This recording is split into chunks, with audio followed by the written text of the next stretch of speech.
Estamos aqui num painel extremamente interessante, provocador. Acho que é uma das partes que a gente tem mais discutido ao longo desse período de geração distribuída no Brasil, principalmente nos últimos anos. Acho que a partir da 687, principalmente, quando a gente abre mais possibilidades de modelos de negócio, abre-se uma discussão jurídica interessante. E aí eu fiquei vendo os 3 painéis e vi que eu estava num problema enorme, porque os 3 apresentaram com a profundidade os temas que eu fiquei sem pergunta, né? Então a gente, de repente, aqui pode falar da vida, dos problemas de cada um e tudo, porque o que já absorveram, o que já trouxeram aqui, eu vou deixar para vocês perguntar. Mas como a gente está num debate relativo à questão dessa discussão jurídica toda, o que eu acho que está em pauta agora é a questão da prorrogação com o PL 2703, que muitos têm me perguntado aí pelos corredores da feira.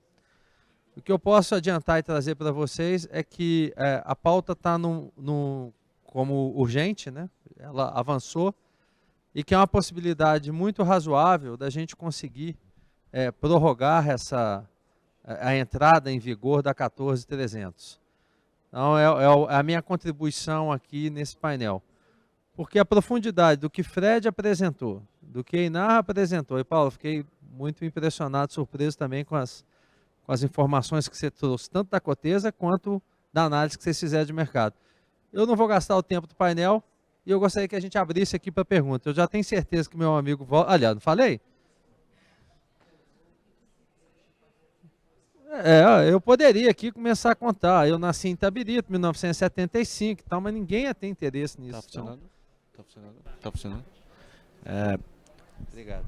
Boa tarde, meu nome é Leandro, eu sou engenheiro de energia recém-formado, né? E uma das coisas que não ficou claro para mim nessa 14.300 é se agora a gente vai ter a possibilidade de zerar a conta, porque se você precisa pagar, digamos, 20% da taxa de distribuição, se eu gerar 20% a mais, eu também consigo zerar essa conta ou não? A pergunta foi, não sei se todo mundo escutou, mas pelo que eu entendi foi em relação a zerar a conta, né? Por conta da questão do custo de disponibilidade. Não consegue. A resposta é não, pelo menos no meu entendimento, né? Tu continuas pagando o custo de disponibilidade, só que essa geração a maior, vamos considerar ser trifásico, né? Por exemplo, seria ali o 100 kW nesse caso, tu geras mais crédito, mas não zera a tua conta. Esse é o custo mínimo que qualquer consumidor paga, né? Vamos pensar assim, a casa de praia está lá fechada, tu não usa lá nunca, tu sempre vai pagar o mínimo ali, que é 30, 50 ou 100 kW, dependendo se tu é mono, bi ou trifásico, né? Então, a resposta é não. Pessoal, boa tarde. Meu nome é Maíra, eu sou da CEMIG Sim. Atuo hoje lá na área, era da engenharia, atuo hoje na área comercial, e a gente lida muito com essas questões jurídicas, esses processos de consultoria para as construções de usina, né, de UFV. E tem 2 pontos, né? Primeiro, para o senhor Frederico, uma ajuda, e depois uma opinião que eu gostaria de pedir para o senhor Einar.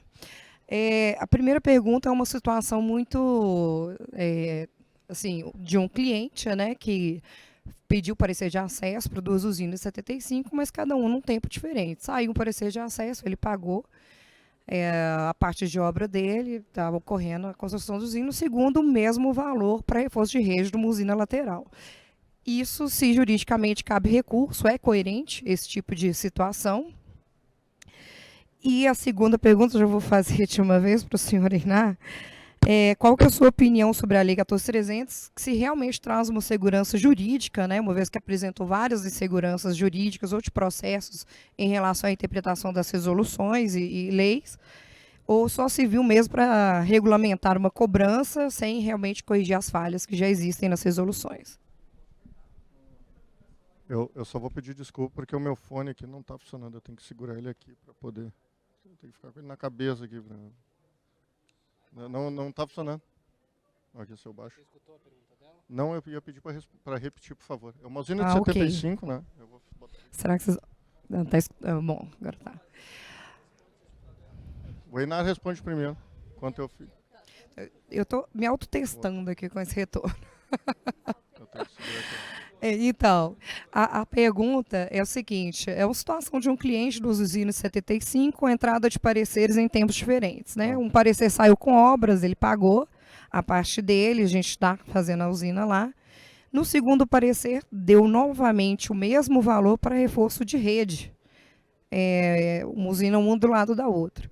Isso é coerente? Isso aí juridicamente por lei, é plausível? Foi incoerente? Qual a sua opinião em relação a essa cobrança duplicada para um reforço de rede no mesmo local? Muito provavelmente, assim, o que eu vou dizer? Claro, tudo é caso a caso, tá? Não sei se, falando em 150 kW, como a concessionária olha uma usina, ela vai olhar em 150 kW, tá? Muito provavelmente, eu não sei se são os mesmos valores, tá? Cara, tem que pegar e olhar essa conta aí, tá? Eu imagino que é o seguinte, eu injetar 75 é uma coisa, injetar 150 é outra coisa, tá? Provavelmente eu vou ter que fazer uma troca de transformador, vou ter que trocar um relé, vou ter que trocar um poste, bitola de cabo, porque o comportamento da rede, ele sempre muda muito de acordo com a usina. Então, eu ouço muito de... Porra, eu vou quase morrer aqui. O que eu falo? Um dos critérios, eu advogo para algumas concessionárias também, tá? Não vou aqui também ser tão ruim assim. Concessionárias usam um critério de caminho elétrico, tá? Para a questão do desmembramento. Então, o que eles consideram? Qual é que é o caminho da usina até a subestação? Então, muitas vezes, a gente escolhe alimentadores diferentes para poder fazer usinas contíguas e que não caem no critério de desmembramento justamente porque elas não têm o mesmo efeito elétrico na rede.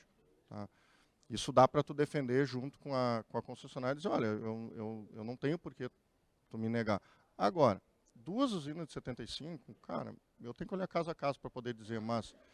Em princípio, é muito difícil ter usina hoje com custo zerado, ainda mais em se tratando de CEMIG. A gente falou aqui de usina de 75 que cai para 40 milhões de reais, um custo numa usina dessa. Então, em se tratando de CEMIG, Light, Enel e Coelba, é muito difícil ter uma usina de 5 kW que não tenha custo de rede, é muito difícil. Tá? A situação é bem crítica.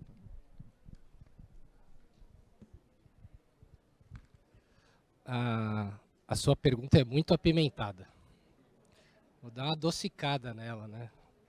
Eu adorei a Lei 14.300, mas adorei de paixão. Assim, como advogado, eu achei ela demais. Foi demais. Foi boa, não foi?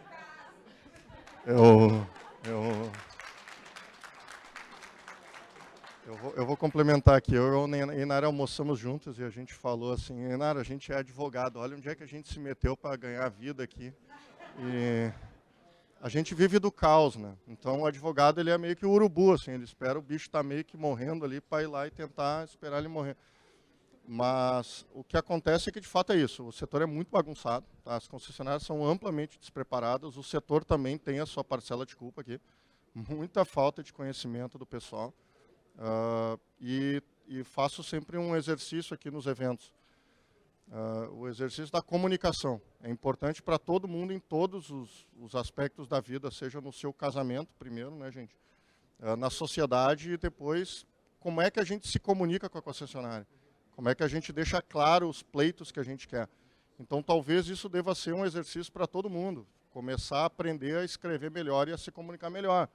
Porque muitas vezes a concessionária nega a pergunta mal feita. Então, se tu sabe fazer a pergunta bem feita, tu evitaria muito problema. E entender a regra ajuda a fazer a pergunta adequada.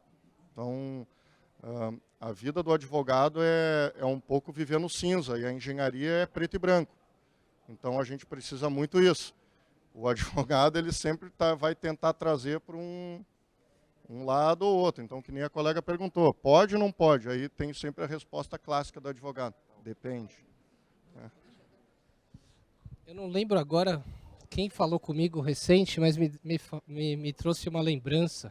Não sei se o Guilherme estava junto, inclusive, mas estavam me relembrando de um político famoso na década de 90, que foi indagado o que ele achava da lei, e o pessoal estava criticando muito, ele falou, eu achei ela muito boa, porque se essa daqui está ruim, vocês esperem para ver as posteriores.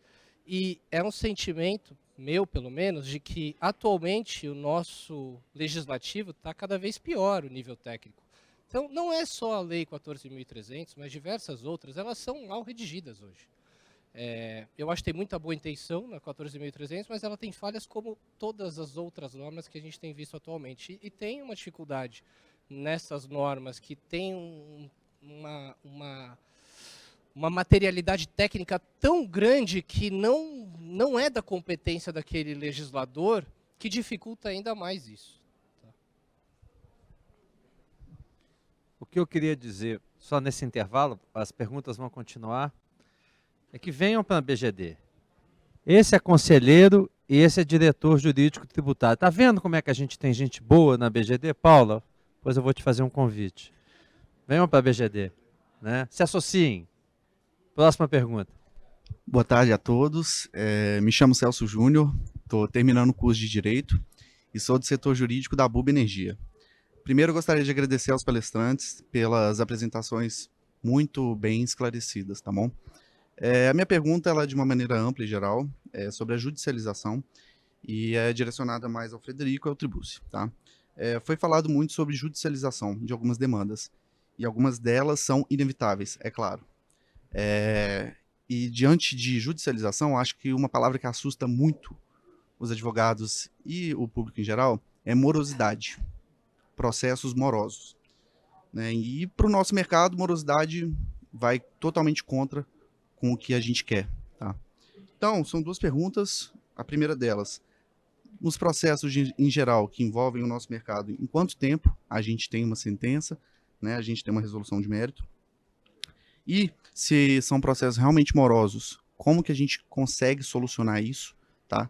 E levando em consideração que no mundo ideal seriam através de normas e resoluções completas e esclarecedoras, mas já que a gente não vive isso, gostaria de saber, né, critérios processuais para a gente evitar e trazer maior eficiência nos processos. Muito obrigado. Como a BUB é cliente lá do escritório, eu não vou responder, aí vocês ligam lá pra gente que a gente vai computar no timesheet, tá bom? Mas, meu caro amigo,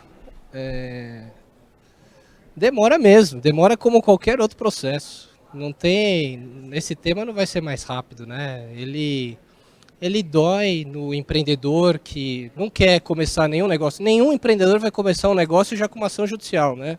Imagina, ao invés de você fazer o contrato social, você já mete ficha ali e bota um processo. Mas a morosidade, ela... Eu não diria que o problema é a morosidade, eu acho que a maior problemática é a tecnicidade do tema. Porque o nosso judiciário, só para você ter uma ideia, existem algumas iniciativas da ANEEL, do MME, para fazer eventos para os juízes, principalmente das instâncias federais, para ensinarem eles esses temas que inferem o setor elétrico. Já na justiça comum, isso não tem, muito menos a ANEEL está fazendo isso, né? Então, e muito menos o setor não está também ensinando isso. Então, eu sinto que o judiciário, e isso é bom para nós, ele vai muito pelo Código de Direito do Consumidor, por uma questão lógica ali, lógica, claro, e pautado no nosso ordenamento jurídico, mas naquilo que está no alcance dele, principalmente as teorias civilistas e Código de Direito do Consumidor. Mas a morosidade ela é igual para qualquer outro processo que hoje tem.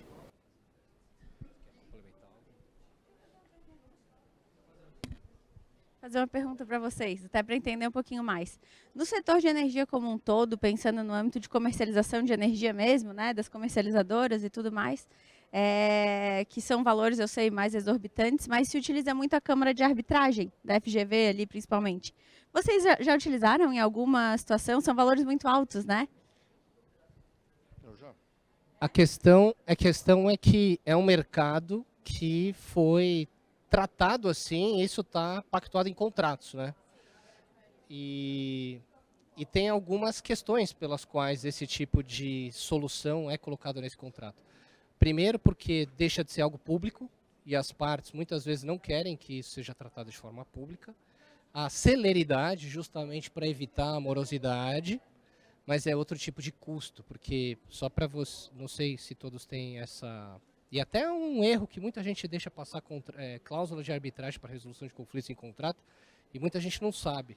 Mas se você é o prejudicado e você quer ajuizar a ação, você já tem que pagar os valores iniciais, e as taxas assim são enormes. Estamos falando aí de meio milhão para cá, 1 milhão para cá, inclusive os valores dos árbitros que vão participar desse processo. Mesmo que você seja a parte prejudicada, porque quem quer iniciar esse litígio é você, então você tem que botar ficha na mesa. Você está perdendo dinheiro em tese, tem um dano a ser reparado, você tem que botar a ficha na mesa e correr o risco de talvez perder isso. Então, é outro tipo de game já, né? Outro ticket. Boa tarde. Tá funcionando? Ok. Meu nome é Valderman, estou como diretor da Ilume Energia Solar Fotovoltaica. E a minha pergunta, novamente, o que o colega aqui fez, eu vou insistir nela. Eu ouvi aqui numa palestra sobre a taxa de condicionamento e disponibilidade, que ela, após a Lei 14.300, não prevaleceria. Ela vai prevalecer ou não vai prevalecer? Eis a questão. Eu até deixei passar, mas assim, o que prevê a lei é que a primeira compensação dos créditos deve se dar sobre o montante da disponibilidade mínima. E aí depois você passa a compensar o consumo efetivo. Então, ela trouxe um outro tipo de redação, mas entendo que deveria ser compensado sim a disponibilidade mínima, né? Gera o crédito. O efeito net, em tese, é zero, né?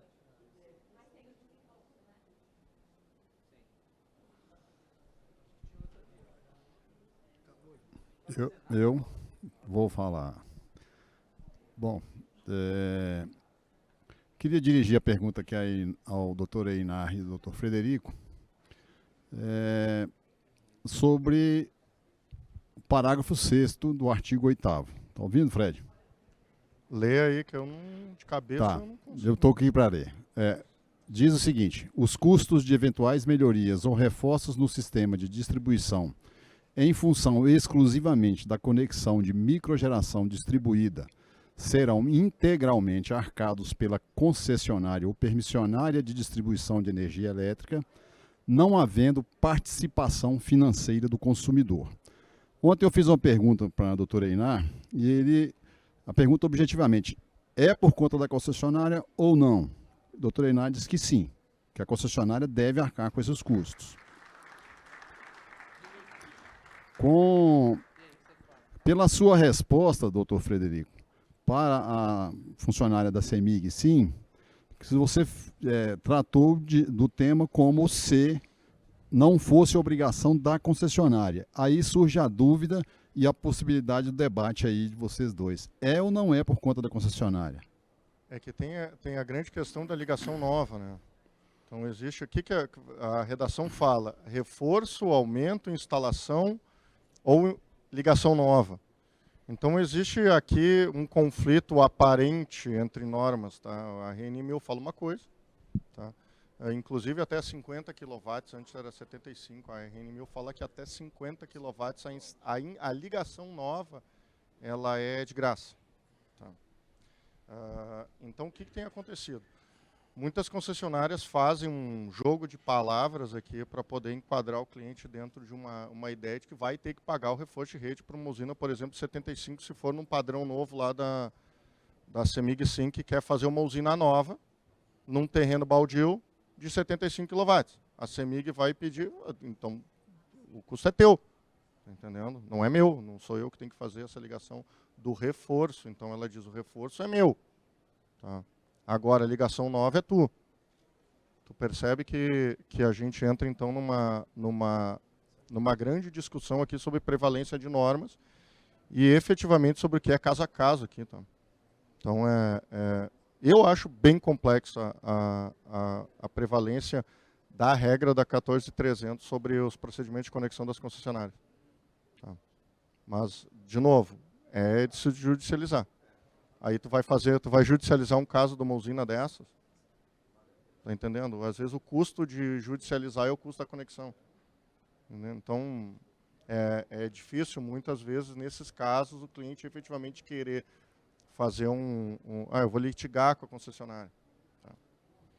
E também tem outra coisa, acontece, tá? Integrador que compra muita briga com concessionária já sabe o futuro dele ali nos projetos. É picador de papel.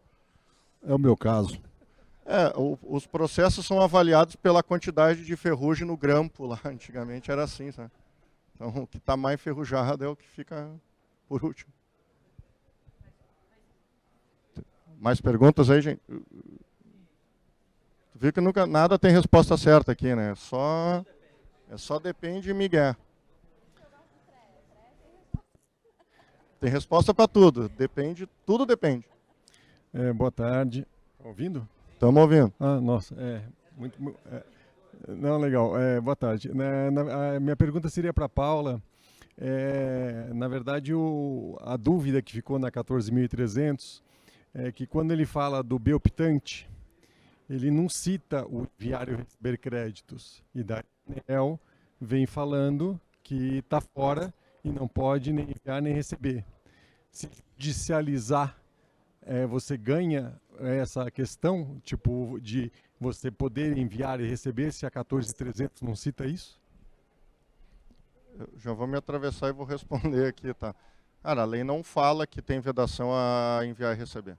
Isso aí é a invenção da ANEEL. A ANEEL não é legisladora. Ela não inventa uma regra que não está dita na lei. Se a lei fala uma coisa, não é. A ANEEL fala que o beoptante é incompatível com o GD. Isso foi, durante muito tempo foi essa história. Aí, eu tô respondendo no teu lugar aqui, bom. Não é opressão aqui. Só que a lei não fala isso. E não cabe a ANEEL dizer o que o congressista lá eleito falou.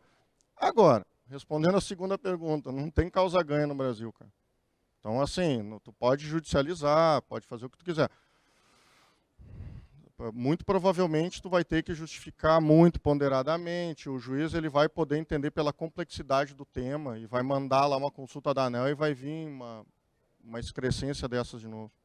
O beoptante, para mim, é uma das maiores bizarrices do setor. Eu nunca vi alguma coisa tão complexa tratada de uma maneira tão amadora pela agência. Não tem por que se tratar desse jeito, mas, enfim. Deixa eu só vou complementar aqui e falar da parte prática agora. Pensando no que acontece hoje, pelo menos nas distribuidoras que a gente atua, a gente tem diversas usinas arrendadas para a nossa cooperativa, que são de 75 e fazem compensação, né? Então, um termo aí que ficou bastante usual aí foi em relação à corrente alternada, né? Antes se falava muito da maior potência entre o inversor e os painéis, hoje a gente se fala da potência do inversor, que seria referente à corrente alternada, que acaba dando um direcionamento um pouco mais direto aí em relação a isso. Mas esse ponto que tu falaste realmente foi citado na nota técnica, né? Que não tem aplicabilidade direta e está a consulta pública aberta aí para a gente poder dar a nossa opinião. E obrigada, Fred, pela ajuda. O pessoal aqui me avisou que acabou, não é isso? Para perguntas. Eu sou desobediente. Alguém tem mais alguma pergunta? Viu? Eu estou com porção de advogado. Aqui, ó. Depende. Já aprendi. Não é? Enquanto o microfone vai lá, eu queria agradecer a presença do Everton Martins aqui, presidente do MSL, que tem nos ajudado muito nessa discussão toda de 14.300, de PL 2703. Obrigado, Everton. Bom, boa tarde. Mohamed aqui do Grupo Bom Futuro. Obrigado por ter sido teimoso aí, né? Mas sintetizando um pouquinho o que o pessoal já falou, a 14.300 ela estabelece dois parâmetros. Ela primeiro diz que ela entra em vigor na data da tua publicação e concede 180 dias para a ANEEL e as distribuidoras alterarem as resoluções e as regulamentações. Nesse entendimento, quando que iniciou-se a vigência daquilo que está na 14.300? Porque vários temas eles são contraditórios e contrapõem algumas resoluções, né? Se é no ato da tua publicação ou então a partir dos 180 dias que as distribuidoras teriam que fazê-lo. E se... Já rebato para a gente economizar tempo aqui. Vigência e eficácia são duas coisas diferentes. Vigência é a data da publicação, entrou em vigor, o verbo é vigor, né? Vigência. E a segunda é eficácia, né? A eficácia e aí a eficácia é 180 dias para vir uma resolução. Teria que ter vindo uma resolução. Mas como entrou em vigor, exemplo, só vou dar um exemplo. Associação, cabe geração compartilhada ou não? Não está prevendo norma nenhuma, entrou em vigência naquele primeiro dia. Se a distribuidora não está cumprindo é outra questão, mas vigência ali naquele caso, para aquilo que não exigia regulação adicional, entrou em vigência naquele D+1. Ali. Nesse entendimento, que se exigir uma regulamentação adicional, pode dizer que a norma ela tem uma eficácia limitada? Sim. E por conta disso, determinadas situações elas vão ter que se reiniciar do prazo? Reiniciado o prazo, eu já não diria, tá? A partir do momento da publicação da regulação, entendo eu que ela, a não ser que a própria regulação preveja mais um vacatio legis ali, um prazo para que ela seja eficaz, é outra questão. Ok? Eu sei dizer, a lei ela está em vigor na data da publicação dela. Todos os dispositivos que cabem regulamentação está dito no próprio dispositivo, devendo a ANEEL se manifestar sobre a regulamentação. Então, o que aconteceu? Eu tenho inúmeras reprovas de projetos onde a concessionária diz que a Lei 14.300 não está em vigor. Isso chega a ser até, cara, é má fé. Tá? Então, efetivamente, tem várias coisas que tu já poderia aplicar de pronto. TUS de geração lá no perfil de geração, associação civil, acho que até o critério de realocação de créditos e por aí vai. Aí, ó. Só para finalizar, foi isso que eu trouxe também em relação ao que o memorando, que foi publicado agora, com atraso, né? Mas que ele traz esse esclarecimento do que já deveria estar sendo considerado e vamos carregar isso embaixo do braço para nos ajudar, nos proteger e esclarecer, né? Acho que esse é o ponto. Bom, gente, agora sim, né, vou obedecer, ok? Dizer que esse foi um dos melhores painéis que eu já moderei, porque foi um dos que eu menos falei, qualidade foi altíssima. E eu queria pedir a todos, com esse tema agora que é novo, né, eu vi que o pessoal perguntava e ficava assim, vocês estão me ouvindo? Eu tenho isso até hoje, viu? É um negócio meio surreal. Quando a gente falava assim, quando o analista fala, você precisa se ouvir. Agora eu entendi o que é quando o analista fala, você precisa se ouvir. Isso é muito doido. Mas tem uma vantagem. O pessoal do lado de lá está vendo uma outra apresentação, uma outra palestra. E o ser humano, por natureza, ele é curioso, quase fofoqueiro. Então, eu vou encerrar aqui, eu vou pedir uma salva de palmas, vocês vão ver como é que vai olhar para lá o arrependimento de não estar aqui. Tá? Então, nós vamos fazer isso aqui. Gente, eu queria agradecer a todos, aos palestrantes. Uma salva de palmas para todo mundo.